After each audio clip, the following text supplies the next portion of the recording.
বাঁকুড়ার বেলিয়াতরে প্রায় 500 বছরের প্রাচীন ধর্মরাজের গাজন ও ঐতিহ্যবাহী মেলা। গুরু পূর্ণিমার দিন থেকে শুরু হওয়া এই উৎসবকে ঘিরে ভক্ত ও দর্শনার্থীদের ভিড়ে মুখর হয়ে উঠেছে গোটা এলাকা।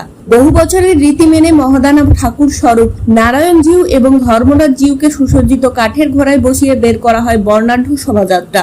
ঢাকঢোল, কাসর ঘণ্টা ও ভক্তদের জয়ধ্বনিতে উৎসবের আবহে মেতে ওঠেন হাজার হাজার মানুষ।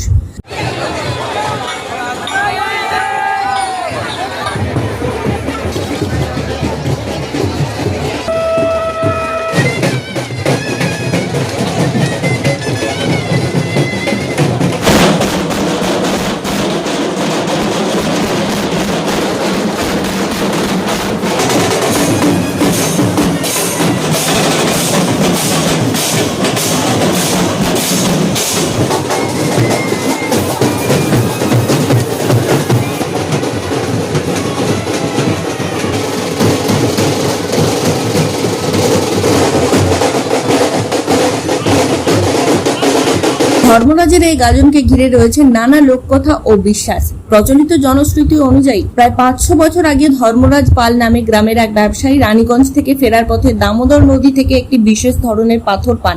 পরে স্বপ্নাদেশ পাওয়ার পর সেই পাথরকে ধর্মরাজ রূপে প্রতিষ্ঠা করে গ্রামবাসীদের সহযোগিতায় পূজা শুরু হয়। একইভাবে স্বপ্নাদেশের ভিত্তিতে মহাদানা ঠাকুর ও স্বরূপ নারায়ণ জিউকেও গ্রামে এনে প্রতিষ্ঠা করা হয় বলে বিশ্বাস করা হয়। সেই ঐতিহ্য আজও সমান নিষ্ঠা ও ভক্তি ভরে পালন করে চলেছেন এলাকার মানুষ। ধর্মীয় আচার, লোক সংস্কৃতি এবং শতাব্দী প্রাচীন ঐতিহ্যের অনন্য মেলবন্ধনে প্রতি বছরই এই গাজন ও মেলা হয়ে ওঠে বাঁকুড়ার অন্যতম আকর্ষণ। গাজনের ইতিহাস বলতে আমরা শুনে আসছি 500 বছর আগের বেলিয়াতরের বাবা ধর্মরাজের গাজন। এই গাজন আষাঢ়ী পূর্ণিমায় হয়। আমাদের মূল গাজন হচ্ছে, আমরা জানি এইখানে তামলিরা রানীগঞ্জে বাজার করতে গিয়েছিল, গোসারি বাজার আনতে গিয়েছিল। বাজার আনার সময়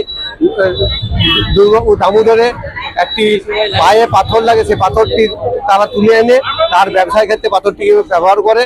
মধ্যরাত্রে তাকে স্বপ্ন দেয়, আমাকে এইভাবে রাখিস না, আমাকে পুজো কর।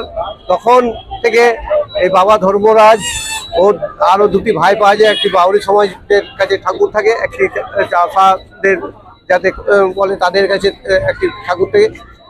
3 ভাই, হ্যাঁ, বাবা ধর্মরাজ, মহাদানা, সরুনারায়ণ, 3টি দেবতা এই পূর্ণিমার দিন আমাদের বেলিয়াতর যে ধর্মরাজ মন্দির আছে, একটি পুকুরে আসে।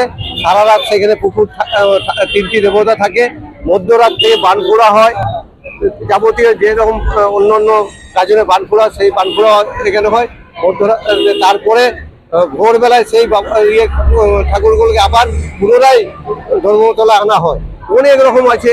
বাবা ধর্মরাজে একজন একটা পুরোহিত আসে, বাইরেতে মানত আছে, তারা বংশবরা চলে আসছে।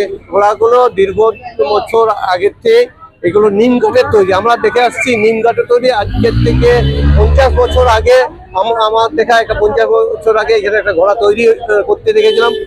বিশাল নিম কাঠ, তাকে কেটে কেটে ওই দেখুন যেভাবে ঘোড়াগুলো দেখতে পাবেন, এগুলো সমস্ত শুধু পাগুলি বাদে পুরা শরীরটাই ওই নিম কাঠের তৈরি। বাবা ধর্মরাজের গাজন, ঐতিহ্য গাজন এবং এই এলাকার মধ্যে বড় গাজন।